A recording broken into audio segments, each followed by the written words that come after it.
Si vous voulez, c'est exactement le même thème, donc membre d'une église. Voilà le titre de ma prédication. Alors, vous pouvez vous demander pourquoi cette obsession. On parle de l'église, être membre, mais à quoi ça sert d'être membre?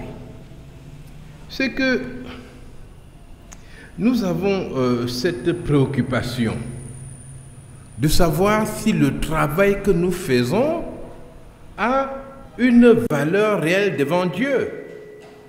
Nous pouvons rassembler des gens, nous retrouver là, et puis chanter, mais au ciel, que ça ne compte pas. Ce serait une perte de temps pour tout le monde. L'apôtre Paul partage avec nous cette préoccupation, ou alors il nous avertit. Il avertit ceux qui s'occupent de diriger des églises, il avertit ceux qui en font partie pour leur dire: votre travail peut être uniquement du vent. Parce que l'église doit s'organiser pour pouvoir porter un témoignage vivant. Un témoignage signifie quoi? Je témoigne de quelque chose qui existe mais qui n'est pas là. Donc en sorte qu'en me voyant, en m'écoutant et en me suivant, que l'on puisse voir ce dont je témoigne. En électricité, il y a un tournevis qu'ils appellent le tournevis témoin. Le tournevis témoin, justement, devant un circuit électrique, vous demandez: mais est-ce que le courant passe? On allume, on éteint, vous ne pouvez pas savoir. Alors vous le posez sur le fil et le tournevis témoin s'allume. Il est témoin de ce que le courant passe. Et c'est un bon témoin. Et l'apôtre Paul, dans la première épître aux Corinthiens, au chapitre 3, exprime clairement cette préoccupation. Au verset 9, il dit: nous sommes ouvriers avec Dieu, vous êtes le champ de Dieu, l'édifice de Dieu. Il le dit aux Corinthiens, il le dit à l'Église: vous êtes l'édifice de Dieu, vous êtes le chef-d'œuvre de Dieu. Et c'est normal parce que vous êtes l'église locale qui est une expression d'une réalité supérieure qui est l'église de Jésus-Christ. Et maintenant, il leur dit: selon la grâce de Dieu qui m'a été donnée, j'ai posé le fondement comme un sage architecte et un autre bâti dessus. Mais que chacun prenne garde à la manière dont il bâtit dessus. Car personne ne peut poser un autre fondement que celui qui a été posé, savoir Jésus-Christ. C'est le seul fondement. Ce n'est pas mes amitiés, ce n'est pas mes faiblesses, ceux qui me pèsent dessus et que je dois quand même supporter et avec qui on va faire l'église. Ce n'est pas la société qui m'entoure, ce n'est pas le désir de plaire aux gens qui vont dire: voilà, pourquoi est-ce que tel ne fait pas ci, tel ne fait pas cela. Le fondement, c'est Jésus-Christ, et Jésus-Christ est sa parole. Voilà ce que l'apôtre Paul dit. Or, si quelqu'un bâtit sur ce fondement avec de l'or, de l'argent, des pierres précieuses, du bois, du foin, du chaume, l'œuvre de chacun sera manifestée, car le jour la fera connaître, parce qu'elle se révélera dans le feu, et le feu éprouvera ce qu'est l'œuvre de chacun. Le feu de l'épreuve, le feu du temps, le feu du retour de Jésus-Christ. Il y a plusieurs expressions du feu.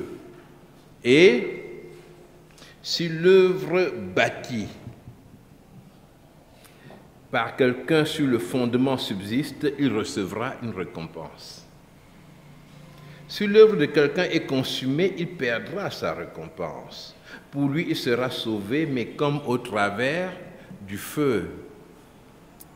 Donc, Dieu nous appelle à travailler pour lui. Évidemment, nous ne posons plus les bases de l'Église de Dieu.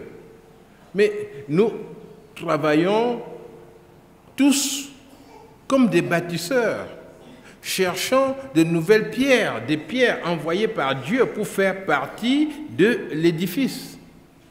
Et nous devons le faire sérieusement.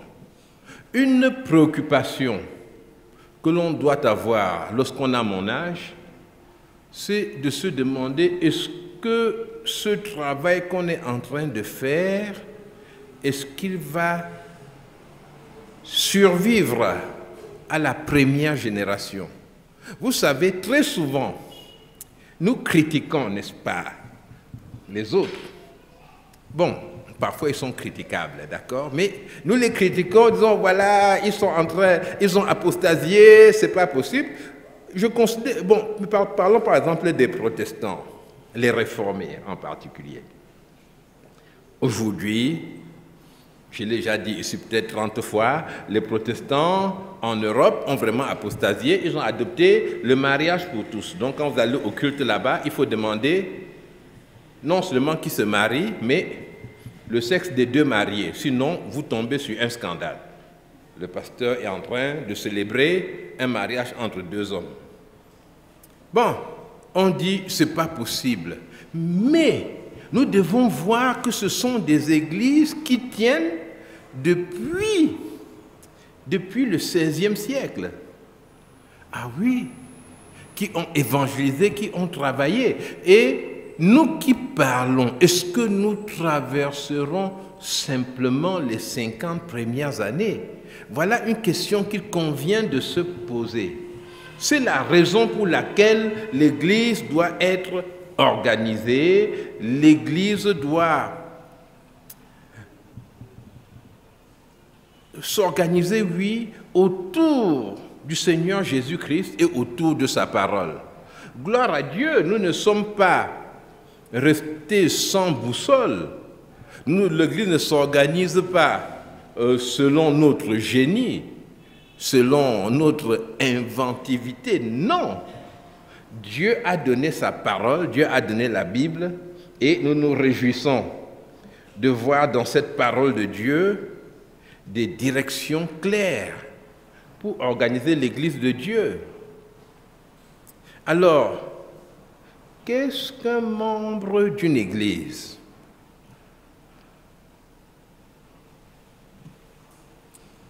Et je ne veux pas aller maintenant définir membre en cherchant dans les dictionnaires partout. Je voudrais dire, qu'est-ce que cela signifie faire partie d'une église? Vous comprenez? Le mot membre, c'est faire partie. Nous avons pris ce mot-là, on aurait pu prendre un autre. Ou bien, bon, on dit un adhérent. Il y a beaucoup de niveaux de membres. Mais ici, nous demandons, qu'est-ce que cela signifie faire partie d'une église locale? Alors, premièrement, et c'est là que beaucoup de responsables chrétiens font des erreurs. C'est là que beaucoup de responsables de groupes dans les églises font des erreurs. C'est là que beaucoup de responsables de jeunes, de chorales, de groupes de prière, ils font des erreurs. Premièrement, pour être membre de l'église locale, il faut d'abord être membre de l'église de Jésus-Christ. Bon, vous dites c'est tellement facile. Il est venu nous raconter des évidences ce matin. Ah, mais gloire à Dieu, si ce sont des évidences. Mais alors, il faut s'arrimer à ces évidences-là. Dans la pratique, beaucoup de croyants ne le comprennent pas.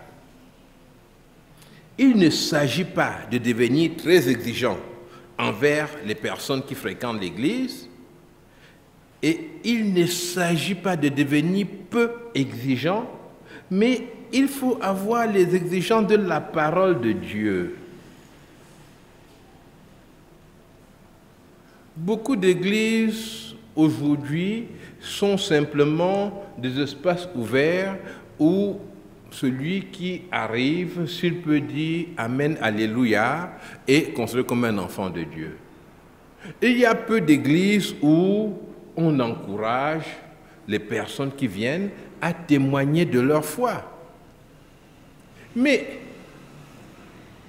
on pense peut-être respecter ces gens, mais ce n'est pas une preuve d'amour. C'est une preuve peut-être d'une sorte de respect social. Mais c'est surtout une preuve de mondanité, n'est-ce pas? Il ne faut pas choquer, il ne faut pas... Mais non! Partager ensemble avec l'autre comment il est devenu un enfant de Dieu, mais c'est une joie. Oui, mais évidemment, oui, comment es-tu devenu un enfant de Dieu? Qu'est-ce qui s'est passé? Qu'est-ce que le Seigneur a fait dans ta vie? Qu'est-ce qui a changé? Mais c'est tellement important, encourager l'autre à dire, à témoigner ce qui lui est arrivé, et au cas où rien ne lui est arrivé, à se rendre compte qu'il y a quelque chose devant lui à faire. En général, dans une église, quand les gens arrivent, on leur dit « Ah, ça va, tu étais où ?»« Ah, moi j'étais à l'église, mettons, au ministère du service de Dieu, par exemple. » Et puis on dit « Ah, c'est bien, tu t'es fait baptiser ?» Il dit « Oui. » On dit « Ça c'est bien, ça c'est bien. Bon, installe-toi ici. » Et puis c'est fini. Non, ça c'est pas aimer les gens. Je ne dis pas qu'il faut maintenant devenir des membres de services secrets, n'est-ce pas, hein? Et dès que quelqu'un arrive, on dit « Comment tu t'appelles? Ah, tu étais où? Ah oui, et tu as quitté pourquoi? Bon, on va retourner là-bas ensemble, voir le pasteur, et puis tu vas dire ce que tu nous as dit là devant lui, hein? Comme ça, on va être clair avec toi. » J'ai vu des églises qui étaient comme ça. Ce n'était pas ici, mais c'était en France. Et vous ne pouviez pas vous installer là-bas sans qu'ils aient vraiment fouillé dans votre vie.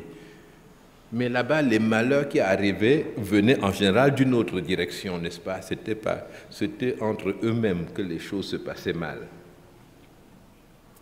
Alors, être membre de l'Église de Jésus-Christ, cela signifie que vos amis, par exemple, quand ils viennent à l'Église, ils ne peuvent pas être des chrétiens d'office.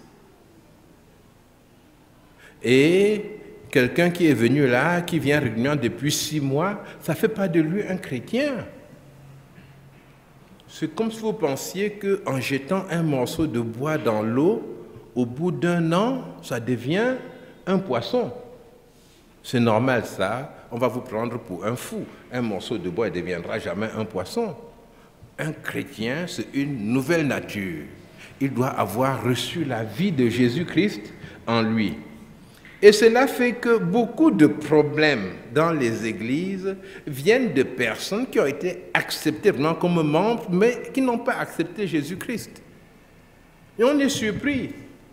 Mais quel est ce caractère-là dans l'église? Pourquoi l'autre réagit comme ça? Mais quelle méchanceté!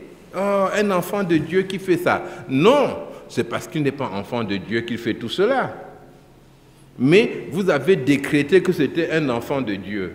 Vous êtes comme les gens qui se promènent partout et qui cherchent les enfants des autres. Vous avez déjà vu ça? Un homme est tranquille chez lui, avec sa femme, ses enfants. Mais il y a un autre ailleurs qui voit passer des enfants et qui dit « ça, c'est l'enfant de l'homme-là ». Et il est en train de chercher les preuves de ça. Il adopte les enfants pour quelqu'un d'autre à sa place. Ce n'est pas une bonne mission. Si vous faites ça, il faut abandonner ça. Vous n'êtes pas censé aller chercher tous les enfants des autres qui ne sont pas dans leur maison. Mais vous le faites pour Dieu. Quelqu'un qui n'est pas l'enfant de Dieu, vous le prenez et vous dites à Dieu, ça c'est ton enfant. On va vivre avec lui. On va te l'imposer. C'est lui qui va prier pour nous.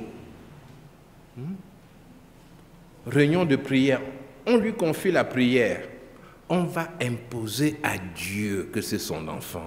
Mais c'est la folie. Vous imposez à qui? Vous êtes en train de construire avec du mauvais matériau. Vous n'allez pas y arriver. Donc, premier point, fais partie de l'Église de Jésus-Christ. Discutez de la nouvelle naissance. C'est dommage que pour beaucoup de chrétiens, la nouvelle naissance semble être la chose la plus élémentaire. Ce n'est pas parce que c'est le départ que c'est la chose la plus élémentaire pour vous. C'est important. Je vais vous raconter une histoire. J'ai voulu faire mon dossier de retraite à l'université et bon, j'étais surpris qu'ils me disent que, ah voilà, quand on vous a embauché, vous n'avez pas fait ceci, fait cela, il faut maintenant faire un dossier complet. J'ai dit, mais ce n'est pas possible. J'ai dit, ok, je vais faire un dossier complet. Ils m'ont dit, ah, il faut qu'on ait tous vos diplômes. J'ai dit, ah, mais pas de problème, je peux retrouver mon doctorat et tout. Vous savez quel est le diplôme qui me manquait? C'était le baccalauréat. On dit, il n'y a pas le baccalauréat, il faut apporter le baccalauréat. Et alors, j'ai demandé au ministère, qui a dit, un baccalauréat de 76, non, ce n'est pas possible, 60, mais c'est trop vieux, 76, mais... Bon, je pensais bien avoir donné une attestation à l'université. Ils m'ont dit, bon, on va chercher dans les procès-verbaux du lycée du Manengumba où vous avez été, et puis le centre de Konsamba, et puis on va voir, et puis on va vous faire une attestation. Mais c'est trop vieux. Donc, le baccalauréat, n'est-ce pas, qui était le premier diplôme universitaire, est devenu la base de tout. Il faut que je prouve que j'ai le bac. Et faisons donc attention à l'entrée dans le peuple de Dieu. Pour être un enfant de Dieu, membre d'une église, mais il faut avoir reçu Jésus-Christ dans son cœur. Et il faut en être certain. C'est pour cela que dans chacun des groupes de l'église, c'est important d'encourager à témoigner, d'écouter ceux qui sont dans le doute, de leur parler. Comment devient-on un enfant de Dieu? Voilà une question très, très importante. Là, donc, maintenant, quand vous êtes un enfant de Dieu et vous êtes avec d'autres personnes, c'est important, si vous voulez être dans la même église, dans le même milieu, c'est important que vous ayez des façons compatibles de comprendre la Bible. Nous sommes bien obligés d'admettre qu'il y a plusieurs compréhensions de la Bible aujourd'hui. Et quand elles sont contradictoires, c'est qu'il y en a une qui est bonne et l'autre qui n'est pas bonne. Nous ne sommes pas partisans de multiples vérités au même endroit. Non, la vérité se trouve en Jésus-Christ qui nous attire à lui et qui nous donne de mieux le connaître de jour en jour. Donc, ça s'appelle la doctrine. Comment je comprends les choses? Et chaque église a des rites. Chaque église a, il y a des rituels. Par exemple, ici nous avons la Sainte Seine, qui est un rituel. C'est exprès que nous lisons le même texte régulièrement pour que les uns et les autres comprennent que c'est quelque chose que nous ne voulons pas changer et que c'est un moment très important dans la vie de l'Église. Et nous avons aussi le baptême. Vous voyez comment le baptême se passe. C'est un acte physique, c'est un acte visible. Et lorsqu'il y a des gens qui ne comprennent pas ces rituels et que l'on pense que c'est possible d'avancer ensemble et de les responsabiliser, ben, cela signifie qu'il faut abandonner ces rituels aussi. Oui, puisque même sans y adhérer, on peut continuer à servir le Seigneur ensemble.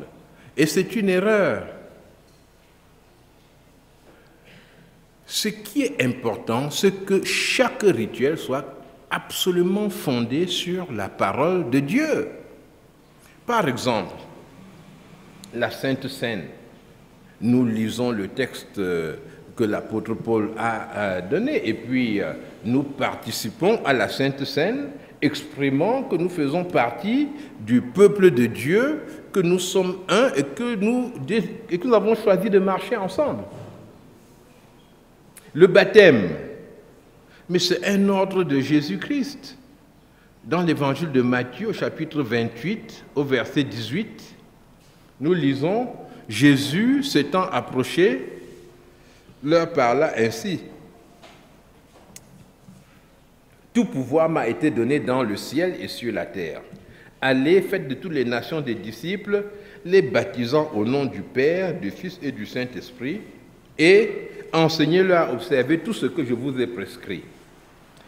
Et voici, je suis avec vous tous les jours jusqu'à la fin du monde. » Donc, Jésus a lui-même institué le baptême. Et dans cette Église, nous nous efforçons de retourner à la parole de Dieu. Retourner veut dire quoi? Cela signifie que nous nous en sommes éloignés. Déjà par le péché, par les pratiques que nous avons faites, et aussi nous en sommes éloignés par tout ce que nous avons entendu. Chaque personne que nous rencontrons représente pratiquement une doctrine. On a entendu ceci ici, entendu cela, et parfois, ça devient impossible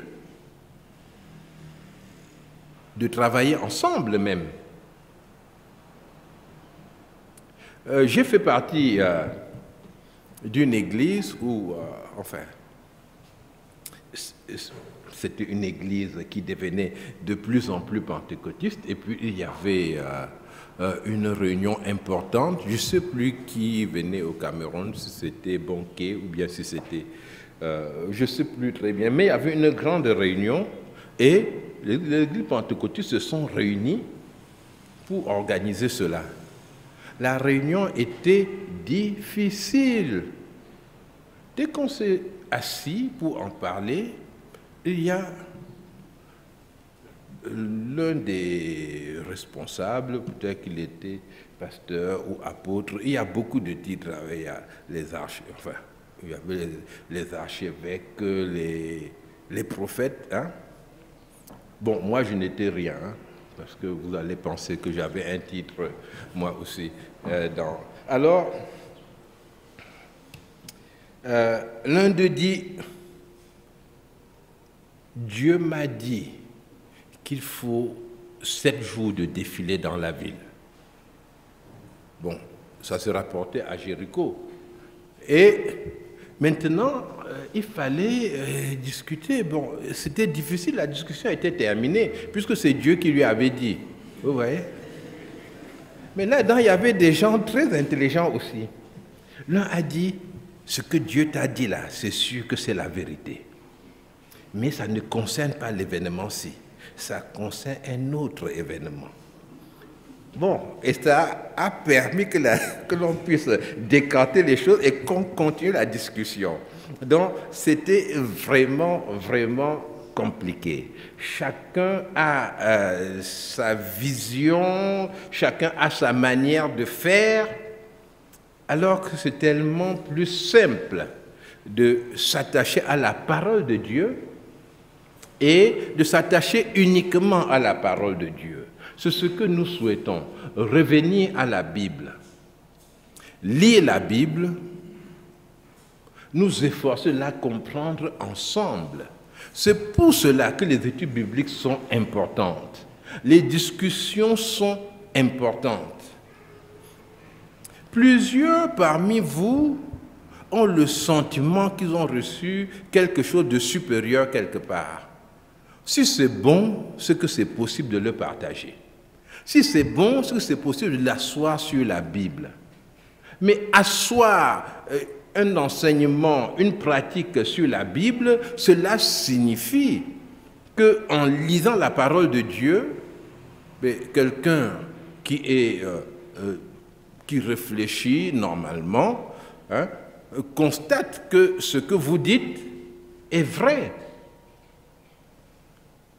Beaucoup de chrétiens sont des mystiques. Je vous ai parlé de personnes qui ont des révélations. Je vous ai parlé, par exemple, de gens qui sont convaincus. Et c'est vraiment une large catégorie de personnes. Ils sont convaincus que devant un danger, quand ils parlent en langue, ils sont soutenus, ils sont délivrés. Comment est-ce qu'on va appuyer cela sur la Bible? Et ils l'enseignent. Et là encore, mais j'écoute des radios dans la voiture, mais des radios chrétiennes, et j'entends des gens qui disent il y avait cela, et j'ai parlé en langue, j'ai été délivré. Attendez, même si on est un adepte du parler en langue, n'est-ce pas? Mais est-ce que ça délivre aussi? À la fin, il dira même qu'il a parlé en langue, il a été rassasié, il a parlé en langue, il a eu son examen. Mais où est-ce qu'on va? Ce n'est pas normal. Et ça rend impossible de pouvoir avancer. Pourquoi ne pas abandonner les choses qui ne sont pas fondées sur la parole de Dieu? Je vous dis la vérité. J'ai dû abandonner beaucoup de choses que je pensais être certaines en lisant la parole de Dieu et en découvrant la vérité. Parce que plus vous revenez vers la Bible, plus vous allez pouvoir rassembler des personnes de bonne volonté. Et vous aurez un dénominateur commun, n'est-ce pas, qui est la Bible. Et vous aurez une plus grande sécurité. Vous aurez une plus grande assurance dans ce que vous croyez. Je vous assure, il y a un grand nombre de chrétiens qui ont d'autres pratiques en marge de l'Église. Ils protègent leurs fenêtres pour que le diable n'entre pas, n'est-ce pas, hein? Avec de l'huile, avec certains produits, parfois avec de l'eau qui leur est fournie par un frère qui va dans une église où on vend de l'eau bénite. Vous voyez ça? Lui-même, il n'y va pas. Mais on apporte cela, on lui donne une bouteille, ça va t'aider, et lui, il le met. Bon, mais il le fait en marge des frères avec qui il marche. Maintenant, quelles sont ses convictions réelles? Est-ce que s'il se met maintenant avec d'autres frères pour prier, est-ce qu'ils seront vraiment unis dans la prière? Mais non, ils ne peuvent pas être unis en Jésus-Christ, puisqu'il y a là une pratique qui n'a pas de fondement et à laquelle il adhère, mais dans son cœur à lui-même. Cette pratique-là, c'est juste une chose qu'il ajoute à ce qu'il y a déjà. Vous comprenez? Parce que, et c'est ça que beaucoup de personnes ne comprennent pas. En Afrique, nous pensons que les médicaments s'ajoutent. Hein? Un médicament ne combat pas un autre. Hein? Si j'ai le palu, je prends Artemisia, je vois quelqu'un qui me donne du paracétamol, je prends aussi. Je vois un autre qui me donne Malacu, je prends. Parce que nous sommes convaincus d'une façon plus ou moins consciente que tout s'additionne. Je vais guérir plus vite. Vous comprenez? Nous ne pensons pas que ces choses peuvent être contradictoire. Et beaucoup sont étonnés quand ils voient, n'est-ce pas, quand les missionnaires sont venus et ils ont prêché à des gens qui ont dit « Oui, j'ai cru, je crois en Jésus ». Et le lendemain, ils les ont vus en train de se préparer pour aller dans la maison des crânes et puis rendre hommage à leurs ancêtres. On dit « Mais ça c'est quoi ?» Ils disent « Non, je suis toujours un chrétien, j'ai cru. Pasteur, ne t'inquiète pas, j'ai vraiment cru. Je suis avec toi. Maintenant, ceci, nous voulons juste faire la tradition. Et puis, tu parles de Dieu. Non, même là-bas, c'est toujours Dieu. Ne crains pas, parce que tu ne comprends pas bien ce qu'on va faire, mais c'est toujours Dieu. Dès que j'ai fini ça, je viens à l'église. Si ça ne prend pas beaucoup de temps, donc je serai là. Vous voyez? Et nous avons cette idée que les choses s'additionnent. Mais c'est faux. Il y a des choses qui sont des insultes à notre Dieu, des choses qui ne peuvent pas lui convenir. Et donc, lorsque nous sommes membres d'une église, mais nous acceptons les rituels dans l'église où nous nous trouvons. Nous acceptons de ramener tous les rites, par exemple si c'est ici, à la parole de Dieu. Et normalement, dans une église, on doit avoir le droit de discuter, d'échanger, de poser des questions. Il ne faut pas hésiter, évidemment, si c'est le dimanche matin que vous comptez vous lever pour dire telle chose, pourquoi c'est comme ça, c'est malséant. Mais les anciens ici sont accessibles et vous pouvez vraiment poser vos questions, dire pourquoi ceci ou cela se passe de telle ou de telle manière. Maintenant, dans l'Église, les membres sont appelés à s'aimer les uns les autres.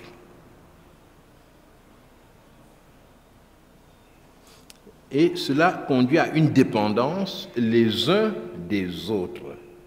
L'apôtre Pierre dit, 1 Pierre 1, 22, « Ayant purifié vos âmes en obéissant à la vérité », donc c'est 1 Pierre 1, 22, « Ayant purifié vos âmes en obéissant à la vérité pour avoir un amour fraternel sincère, aimez-vous ardemment les uns les autres de tout votre cœur. » Aimer quelqu'un, c'est lui donner de l'importance, lui donner une place dans votre cœur. Et nous pouvons mieux expérimenter l'amour si nous nous retrouvons. Il y a des réunions d'église où chacun a sa place. Et c'est important que vous preniez votre place dans ces réunions d'église. Et c'est comme cela que l'on remporte de grandes victoires.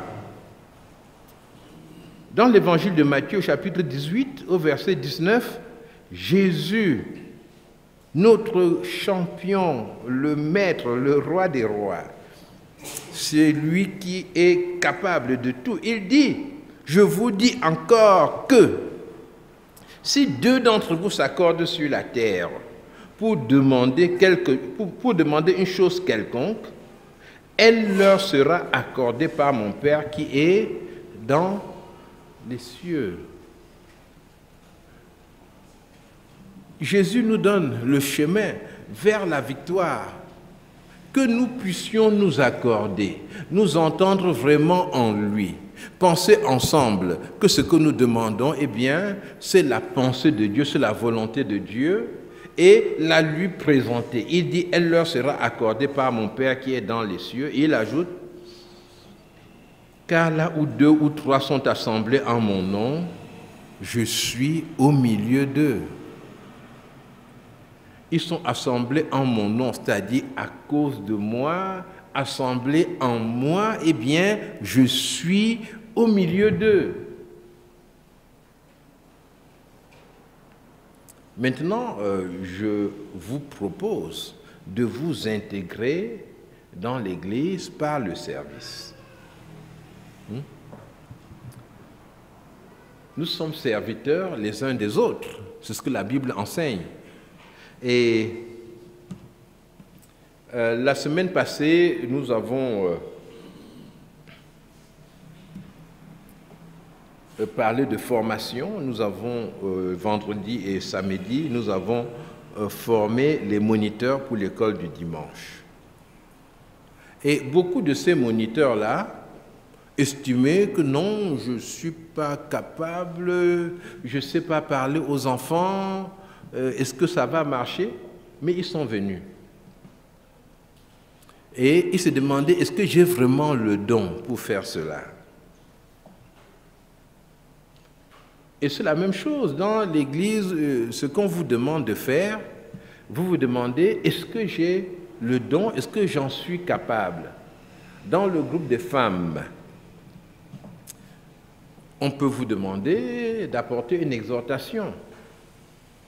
On peut vous demander d'encadrer certaines personnes. Déjà, quand on vous demande cela, dites-vous que la personne qui vous le demande doit avoir vu des choses en vous qui vous qualifient. Ce n'est pas une personne qui réfléchit comme ça au hasard et qui dit qui ici. Non, c'est quelqu'un qui a pensé que vous pouvez le faire. Et le problème de ton don, mais tu vas le découvrir en travaillant, non? Je vois, n'est-ce pas, notre fils au piano, et il joue du piano. Mais on peut demander, Daniel, vraiment, tu es né avec, on t'a imposé les mains et puis tu es devenu pianiste. C'est ça qui est arrivé? Ah, j'ai eu peur qu'ils disent oui, parce que tout est possible. Hein? Alors, mais Daniel joue du piano. Mais il a appris à jouer du piano et en jouant du piano, il s'est rendu compte, tout le monde a vu, qu'il apprenait plus vite et qu'il était à l'aise devant son piano. Le don, vous allez le découvrir en travaillant. Tu ne peux pas te coucher, te lever, manger, pleurer, tu n'as pas de travail, te coucher de nouveau, te relever, manger, et ensuite, tout à coup, ah, mais j'ai le don de guérison. Je vais passer, faire un petit tour à l'hôpital là-bas, et puis je vais faire sortir tout le monde de l'hôpital. Mais non! Pendant que tu travailles, pendant que tu t'investis pour le Seigneur, tu vas voir les directions que le Seigneur privilégie pour toi. Ce n'est pas une chose discutable. Je prends le cas de Moïse, par exemple. Moïse, n'est-ce pas, le héros de l'Ancien Testament, le chef du judaïsme. Mais quand Dieu appelle Moïse, est-ce que vous savez que Moïse refuse de partir? Moïse dit, ah, mais pourquoi c'est moi? Qu'est-ce que tu as vu en moi? Et il est sincère. Ce n'est pas pour dire, ah, je suis... Non, il n'est pas en train de ruser. Non, il dit à Dieu, je ne veux pas. Ce n'est pas bon pour moi. Il dit à Dieu, même si je pars, comment est-ce que, d'abord, les gens que je m'en vais délivrer là, comment est-ce qu'ils vont accepter que je puisse faire cela? Dieu lui parle. Et Dieu lui donne même des signes. Dieu lui dit, non, ça va aller. Devant Pharaon, tu seras puissant. Tu vas parler pour moi. Et, bon, j'allais dire lorsque Dieu pense que c'est fini. Je ne veux pas dire ça puisque Dieu sait tout. Mais quand vous lisez l'histoire, vous avez vraiment l'impression que Dieu a tellement bien parlé que la discussion est terminée. C'est dans la jeunesse, ça. Dieu lui dit des choses, ça va aller, bon, c'est bien. Et Moïse dit, Seigneur, envoie quelqu'un d'autre. Envoie, c'est-à-dire que cela signifie, j'ai tout compris. Seigneur, tu as vraiment bien parlé. Et je suis touché par tout ce que tu as dit. Mais voici ma réponse maintenant. Envoie quelqu'un d'autre. Et Dieu lui dit, tu vas quand même y aller. Lui, il dit, je ne sais pas parler. Dieu dit, bon, je vais prendre ton frère Aaron et Aaron va parler de ta part. Et Moïse part. Moïse part de là et c'est ce Moïse qui est tout tremblant au départ.